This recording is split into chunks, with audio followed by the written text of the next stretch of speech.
So you know it's not a crime to be fascinated by all things criminal. And if you do like delving into the underworld, why not join us for a special live show on March 27th at the Cork Opera House. We'll be talking about the making of a cartel and all the wild and crazy stories that happened along the way. So why not join us for this special live show? Tickets from corkpodcastfestival.ie. I'm waiting for you to talk to me. No. I'm just preparing myself, Yeah. Something you don't like to do ahead of podcasts, which is make sure you're actually ready. I thought you were going into a kind of a goof there. Yeah, but a little bit of a goof off in honour of Talbot Street, all right? But no, ready for action, Yeah. You're going to ask me a question? No, you're on the questioning. You see, you're on the questioning side for people who can't. I think he needs a holiday, guys. You're going to ask me some questions. Okay, because we are speaking about The Witness, and Joey O'Callahan and Brian Kenny. And we had a story over the weekend about how Brian Kenny was getting temporary release. I think this one is different because it's unaccompanied, isn't it? So Brian Kenny has been in jail, remember, since 2004. Yeah. Right? Yeah. It's 22 years. It's a long life sentence. It is. He was in a position that he was due to get out some years ago. And he was getting this temporary release, and he was in Lock and House, open prison. Yeah. And he got out, and he came back into the prison, and there was a search, and there was drugs found. Yeah. And Brian Kenny was turfed back into the main prison system. Which happens, of course, like if you breach those conditions, and then you go back to the start. You sort of go back to square one, but not totally, because square one, I suppose, would be the start of your life sentence. Yeah. But he has now, over the last few years, he's back in an open prison again, and he's getting this temporary release. His family are from a place called Tully Allen in County Louth, and that's where he returns to. His family supported him throughout. So I suppose, just in case anybody doesn't know who Joey O'Callahan and Brian Kenny are, there's Joey O'Callahan is probably synonymous with the podcast and the book The Witness. And he was the youngest person to go on the witness protection programme ever in Ireland. He was 19 when he signed up to that programme to give evidence against Brian Kenny and a guy called Thomas Hinchin, who had both carried out the gangland murder of a guy called Jonathan O'Reilly. He'd been killed outside Cloverhill Prison. Didn't we speak about that? That murder was depicted in the love-hate drama. There was certainly something very similar. Yeah. But it was a very, he was, Jonathan O'Reilly he'd just left the prison, hadn't he? And he was shot dead by two guys on a motorbike. That's it. And there was something similar done in Love Hate. Yeah. So the story was there was a kind of a beef between Hinchin and Jonathan O'Reilly, around the Clondalkin area. Hinchin had partnered up with Brian Kenny, and Kenny had, at the point they kind of came together to do their business together, had sort of a long-term, had groomed Joey O'Callahan, a young kid from the streets of Blanchardstown, who he'd employed as a child to do his milk round with them, to collect the money at the doors when people remember when the milkmen used to go around and deliver. Joey had taken up this job. There was stuff going on in Joey's own sort of family background that probably left him a little bit vulnerable at the time. And he took up this job, and he was a couple of weeks in, going out with Kenny at night, when Kenny handed him a packet in his hand and told him to deliver it along with the milk. And he realised it was heroin. So this milk round was cover up for a heroin round, really. And Brian Kenny was like a very, very much older man. I mean, this wasn't a couple of teenagers or a guy a couple of years older. I mean, Brian Kenny was a well-established sort of criminal. Yeah. But also, like, is it a huge age difference? Oh, yeah. Brian Kenny would have been a man. Yeah. Joey was an 11-year-old, 12-year-old boy at the time. And it wasn't unusual. It feels that way now, but it wasn't unusual for kids to do milk rounds. No. And the milkman would come, in the early hours of the morning, deliver the bottles to the door. And then on a Friday, usually, or some particular evening a week, they would come down the road in those old Premier Dairies milk floats, and kids would be sitting in the back, and they'd get the kids to go in to collect the money, and they'd give them a few bob at the end of the thing. It was a a tradition that you now look back on, you think so many dangers. What if a kid fell off the back of them? You wouldn't have insurance, there wouldn't be blah. But anyway, this was normal, believe me, back then. And so you're probably talking in the 90s, actually. You are talking in the 90s. And Joey did this, and then all of a sudden he was had delivered his first bag of heroin, and then he was threatened. And of course, he was terrified because he'd done that. He thought he was going to get his family into trouble, and he had sort of trapped him from that first crime. And the relationship had gone on until he had sort of essentially moved in with him, Joey. As a babysitter, Kenny was with a woman at the time and they had a child. He was sort of babysitting. He was living out in the country and they were building things and they were doing... So Kenny was seen as this brilliant mentor to Joey, whose own father was absent, and he was teaching him these skills, and he was going to sort of hand him down his milk round and all this. But all the while, he'd actually groomed him into a terrifying world. Kenny went with Hinchin to murder Jonathan O'Reilly. The two of them came back to Kenny's house, land, it was a kind of rural sort of compound really out near the airport. And they arrived in, they got Joey to open the gate for them. They came in and they immediately asked him to burn the bike and the leathers and everything. Yeah. Implicating him in the murder, like essentially the cover up.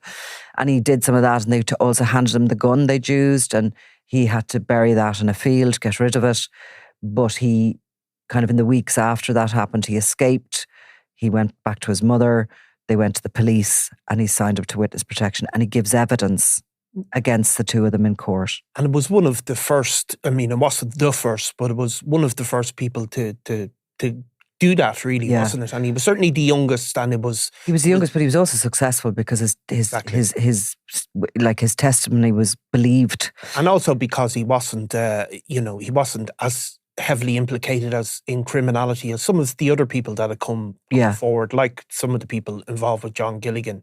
Joey O'Callahan was successful because he was able to sort of tell how he become sucked into it, really, I suppose. Yeah, completely. And he had also led the guards to the gun and to the remains of the motorbike. So he had given them hard evidence as well, which corroborated what he was saying, which is, of course, very important when you have a witness. You need corroborating evidence.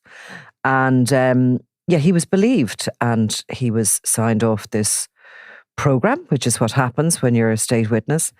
Once you give your evidence, you're signed off, and he was relocated as a youngster with all that trauma because, of course, he had been very badly treated, beaten, raped by Kenny. And he sort of went off into the world to go it alone without the skills to do that. Yeah, because his skills had really been... the only skills he developed were the ones that Brian Kenny had given him. Yeah. And then the state pick him up and make him a witness, or, help him be a witness. And then they sort of throw him into the world without anything else.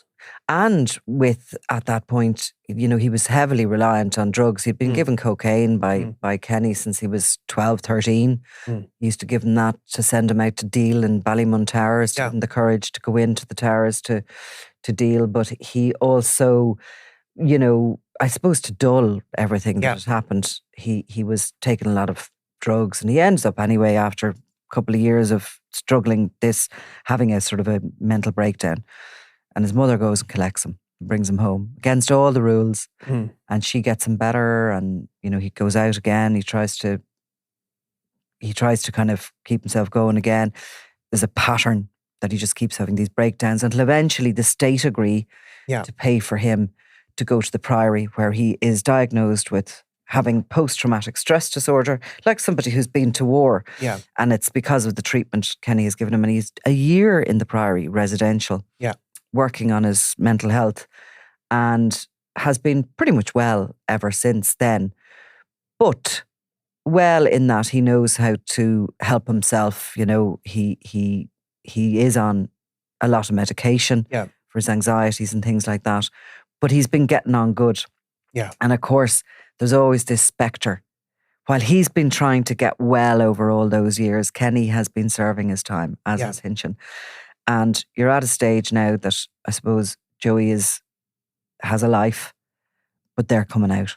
Inevitably. So that's the way it is in Ireland. Like, the clocks are ticking. Yeah. Like, the moment is coming when they're coming out. Now, Brian Kenny is obviously a lot older.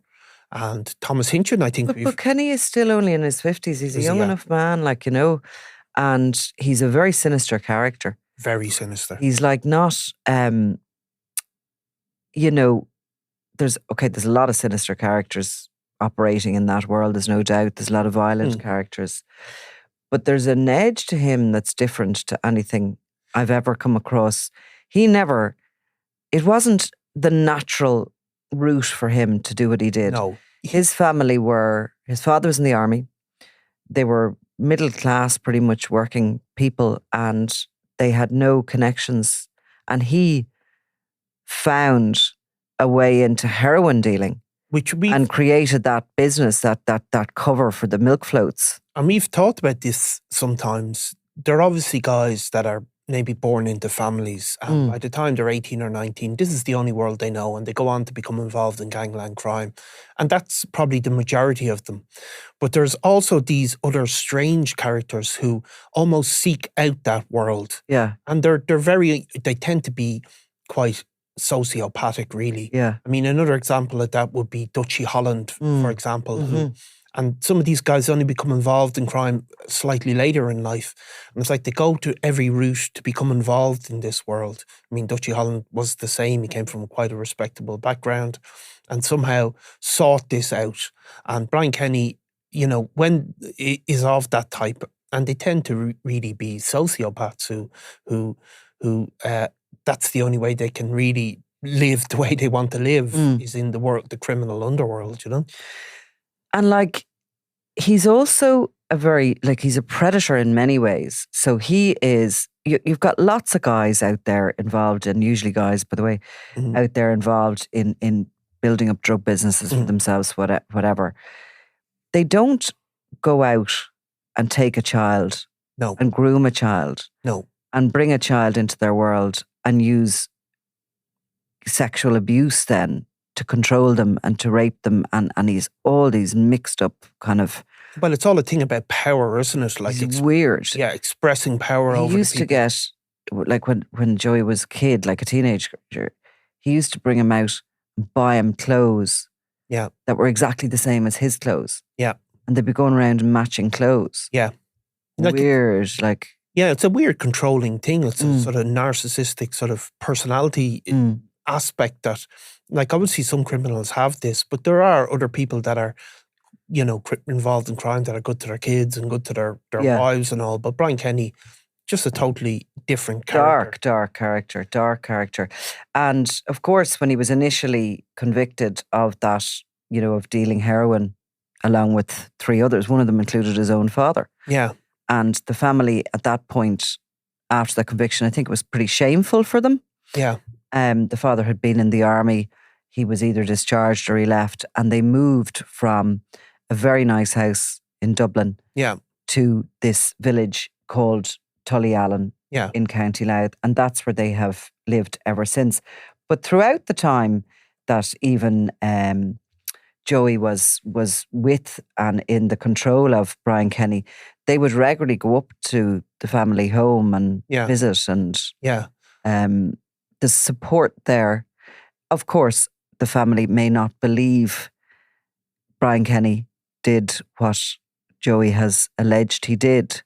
He certainly is convicted of a murder, a gangland, a cold-blooded murder. So you're starting at that point. And of course, his ex-partner wrote a book, didn't she, about the horrific domestic violence she suffered at his hands. So I think there's no doubt, even if you're looking at it through a biased lens, that you could think Brian Kenny is an okay guy. But so he's starting to get this. So typically the way it starts, isn't it, when you start getting released, you're accompanied by, you're probably handcuffed actually initially with prison officers when you're brought outside the prison system. If you're brought to hospital visits, then they tend to bring you to maybe in the presence of a priest or whatever, and to be 2 prison guards. But Brian Kenny is kind of at the next stage now, isn't it? Where he's... Well, I'm not 100% sure exactly what the setup is, but I know that he's definitely, you know, getting out at the moment, and that'll become more regular. Yeah.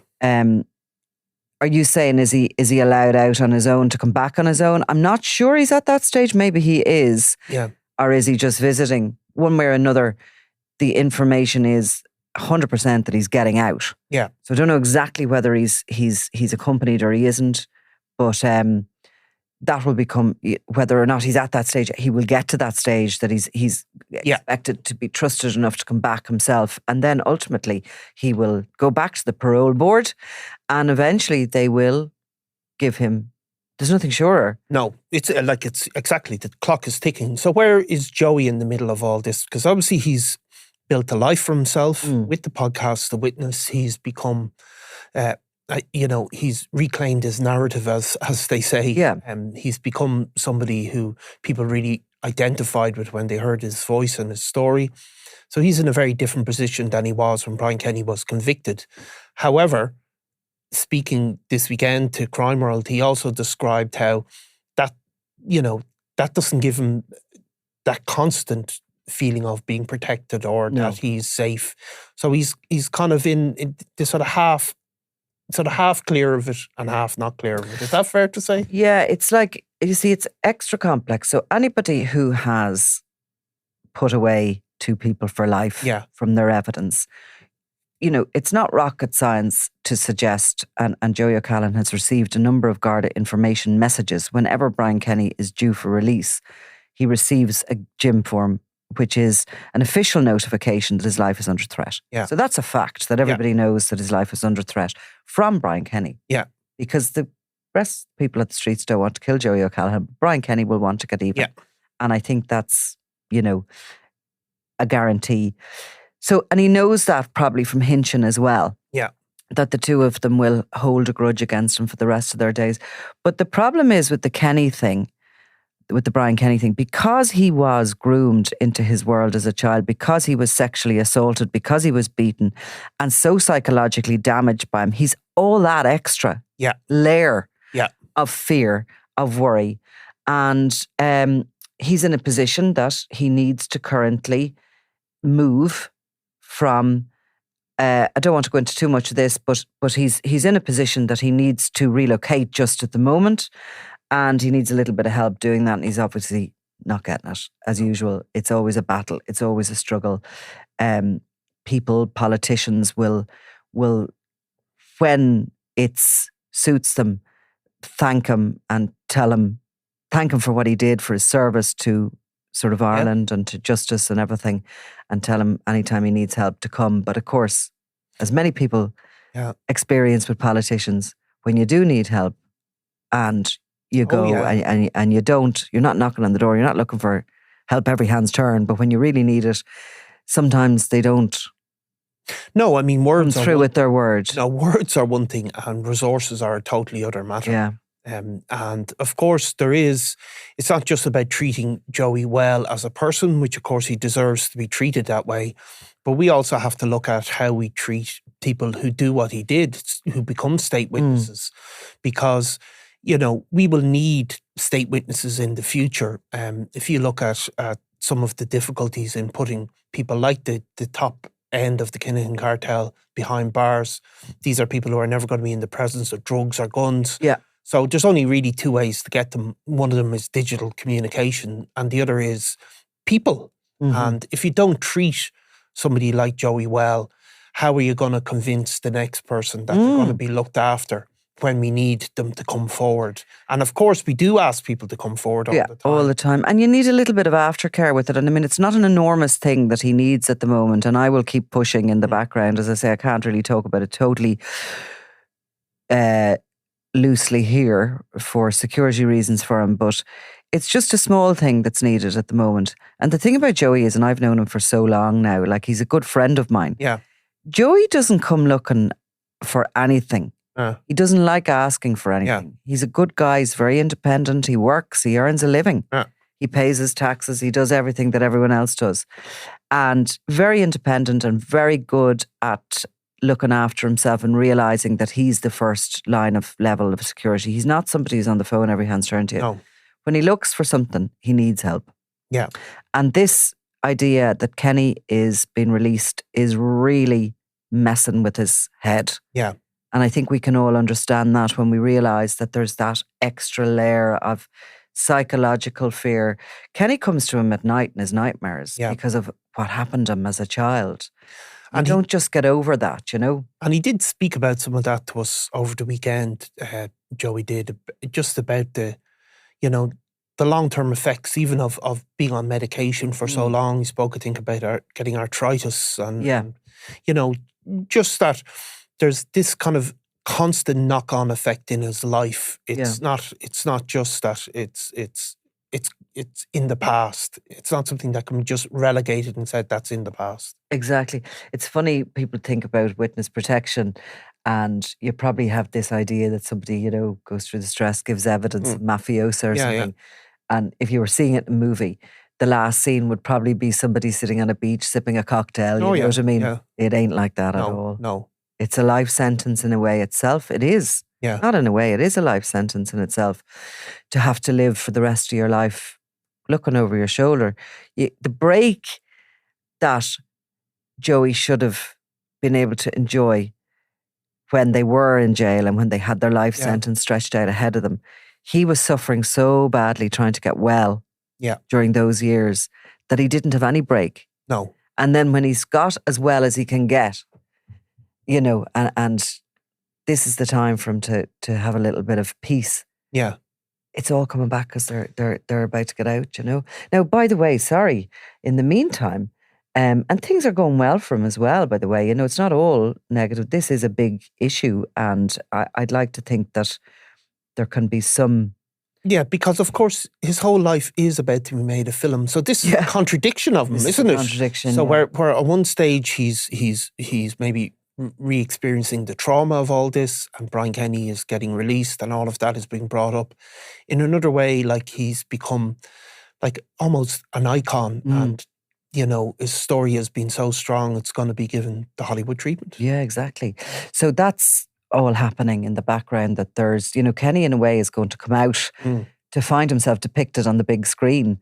Yeah. So, you know, I've always thought the exposure of him for what he is must be hugely damaging to his power. Yes. So, you know, a normal individual that knows him, and I'm sure people up in that village in Tullyallen will know who he is as he's coming back, and will he be welcome there?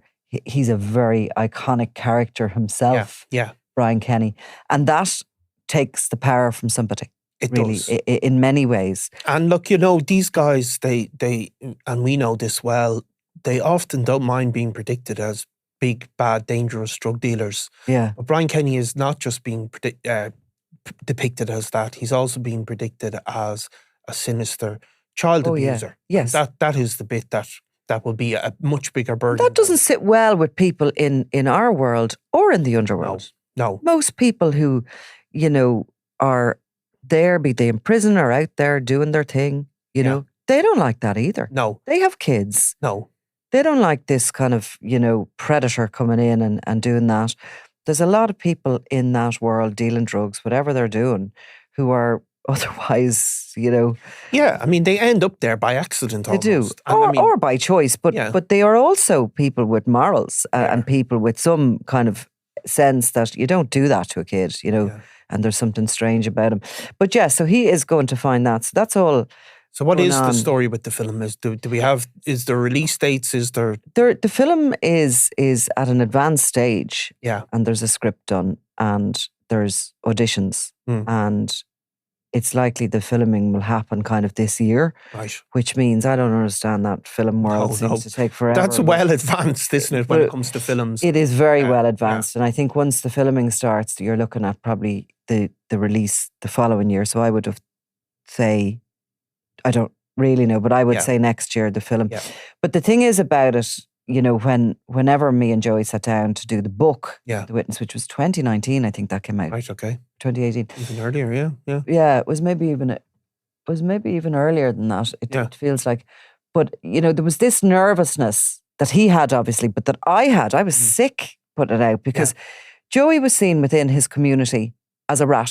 Yeah. He had gone to ground, obviously, because he was on the witness protection programme. And there was rumours about him. He'd obviously come back to Dublin, and the reason I met him was because he got jumped along the Liffey, and he got beaten up. and he was really at his wit's end. I mean, he had struggled so hard with his life with Kenny and all that had gone on. Then he'd kind of tried to get on himself. He'd had the breakdowns, and he was the pariah. Yeah. To many people, not to everybody, but to many people who didn't know his story and they didn't really understand what had happened. So when we put it down in the book, it sort of went out there, and there was this like, oh, how's this going to go down? And there was this huge positive response to Joey and to members of his family, and people said to them, I'm sorry. Yeah.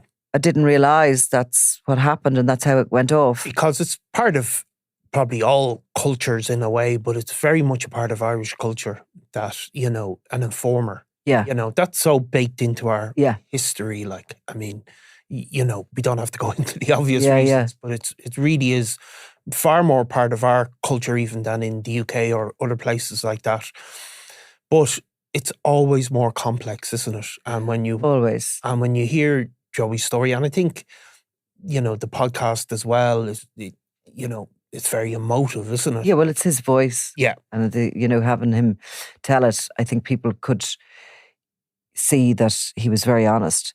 And the thing was, like on the informer and the rat and whatever else people call it, I think that many people do that, take that road for their own advantage and to save their own skin. And it is a dishonourable thing amongst criminals to do that. Yeah. But when people sat down and listened to engage with Joey's story and how he came to that position, I mean, this wasn't for his own benefit.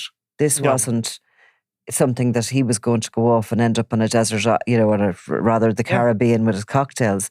This was not something that was done. And we've seen people as well, obviously, come to the witness protection program, having played active roles in the murders and having had no moral problem doing that, and simply seeking to get off by getting involved in the witness protection program. And Joey O'Callahan clearly wasn't one of them people. Definitely not. Yeah.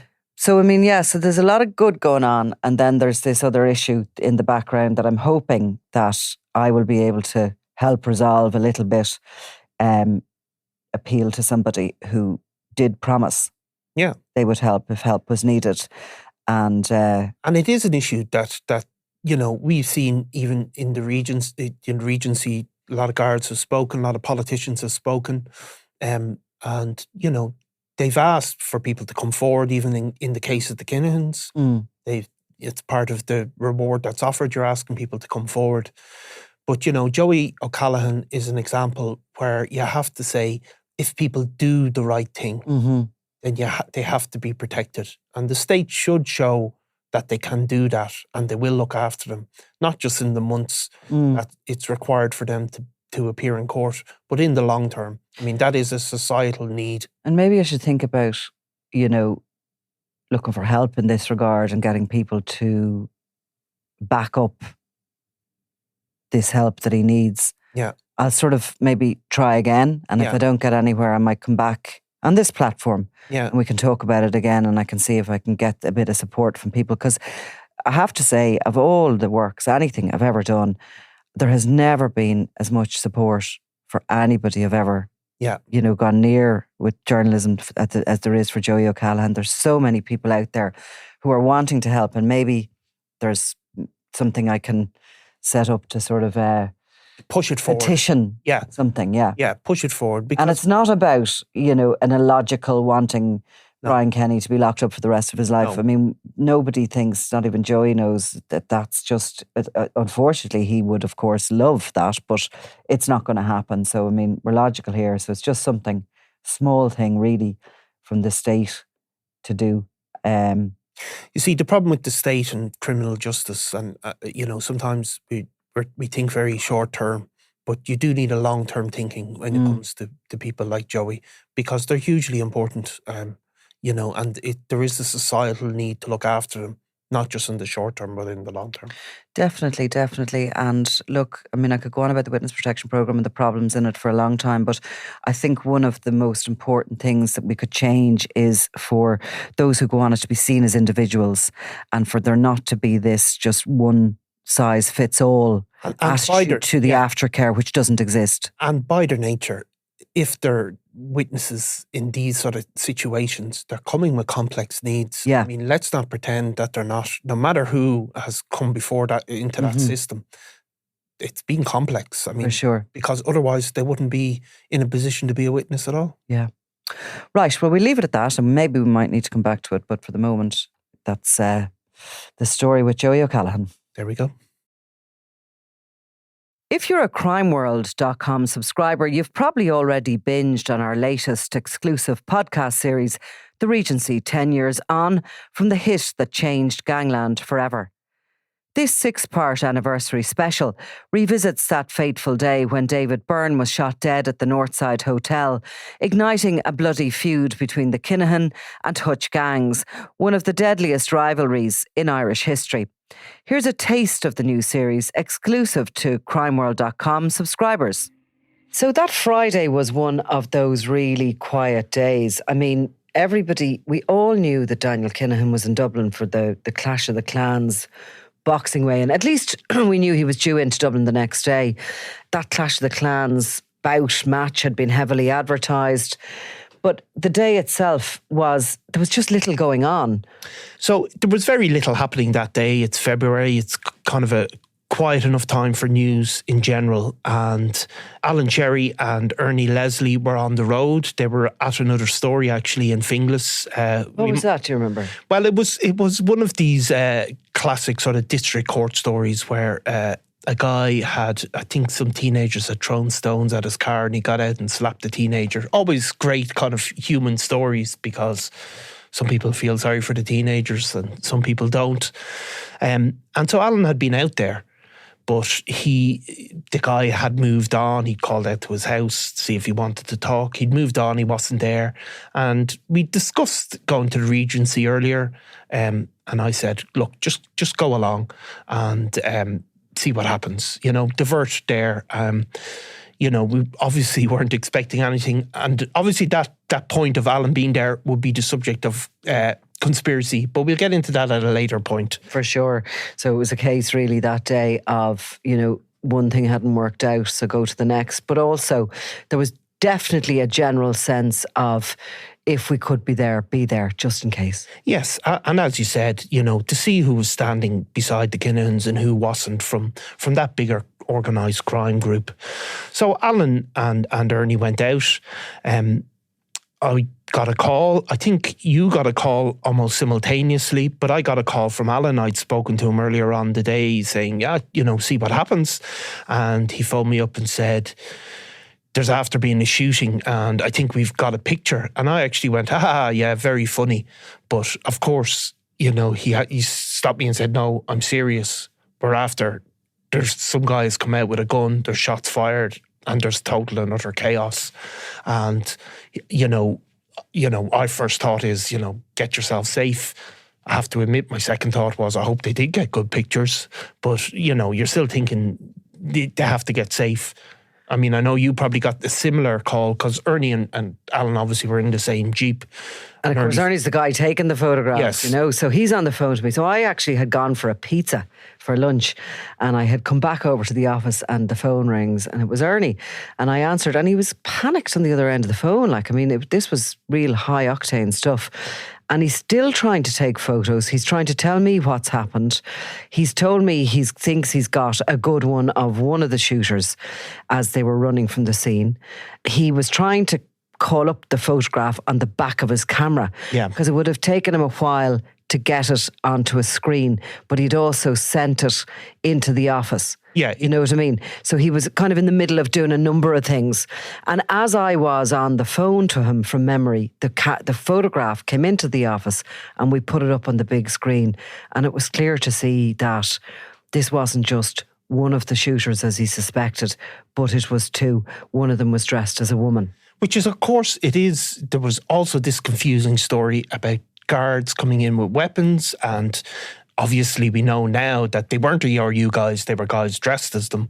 But Alan was telling me this, there was talk of these guards, and then obviously there was, the crowd fleeing from the scene. So it was all confusing. But as you said, Ernie had taken a picture of the back of his camera. People will know what the photographer's cameras look like, and they have a little digital screen. You don't see it in great detail, but we knew this is a once-in-a-lifetime photograph has been gotten. Yeah, as soon as it came in. And of course, look, the newsrooms aren't as busy as they used to be. They used to be very busy, buzzy places with phones ringing everywhere. And it felt like a proper newsroom that day. I remember everybody's phone was going. People were hearing little bits about it. The news was starting to break about it. And of course, we were there sitting in the office with this photo. There's that sort of news sense in you that you want to run this. Yeah. And at the time, we weren't putting stuff up online. This would have been held for the paper on the Sunday, and this is a Friday afternoon. We had something really special here. But we also, I think, knew the guards were going to be desperate for that picture because they were two gunmen running from a scene of a crime. So it was a very compromised situation, and there was a bit of arguments going on, and there was voices were raised. Totally. I mean, because it is complex. I mean, normally the journalism likes to keep itself separate from the Gardaí investigations. So Garda investigations go on and journalism reports on them. But obviously then you're put in this compromising position because you have guys running out visibly with handguns in their hands. And, they're obviously then disappeared into the ether. And you have to have a discussion about what is your civic responsibility in terms of, do you help the guards? You don't want these armed gunmen to run down the street and kill another few people. So it was a complex one, and people were aware straight away that the guards are going to want these pictures and want to use it for their purposes. And we also have our purposes, which is to tell what happened and to report on the news. So there was a conflict straight away. From my memory, as the afternoon went on and I was talking to contacts and to other people who were involved in crime journalism, etc., it became apparent that there were no guards at the weigh-in. That in actual fact, the guards didn't seem to be there at all. They were called literally by the hotel and had arrived in response to what had already gone on. Of course, David Byrne had been shot dead in the reception of the hotel. We were getting photographs in later in the day, which showed a very shocked-looking Liam Byrne standing outside the hotel, his hands in his pockets, standing beside his cousin, Liam Rowe, another significant cartel member. There was no sign of Daniel Callahan. I was getting calls from people who were telling me that these professional killers had been flown into the country and had already been flown out. There was rumours, there was spin, and also there was the general, I suppose, conversations in regards to, oh my God, what is going to happen next? I mean, all anyone knew for sure was something was going to happen. David Byrne was a very, very senior lieutenant. He was also from criminal royalty from the Byrne family. His brother-in-law is Thomas Bomber Kavanagh. His brother is Liam Byrne, and he's very much at the heart of the Kinahan cartel. We knew from the beginning that this attack had occurred as part of the rivalry between the Kinahan and Hutch factions of what was once the one organisation. And I think everybody was really trying to predict what this might lead to, but nobody could have guessed. Nobody could have guessed. And of course, those rumours straight away went around. It was straight away focused on the Hutch gang. But at this time, if you remember, while there had been other incidents, for example, an attempted hit on Jerry Hutch in Lanzarote, those incidents weren't always public. People were straight away thinking this isn't the type of normal organised crime operation. They were looking at the weapons, saying, is there a paramilitary organisation involved here? Nobody knew fully. And of course, what people did fear straight away was, no matter what, people knew how big and how powerful the Kinahans had become, and the likelihood of them not striking back was inevitable. That blood was going to flow. That bit absolutely 100%. But at that very early stage, I recall contacts of mine suggesting that the Hutches were an army. Did they have the backing of the dissidents? Was this going to, were they going to be very heavily armed because of that? They had contacts in the north. It was like as if people were trying to size up how two Premiership teams were going to play against one another.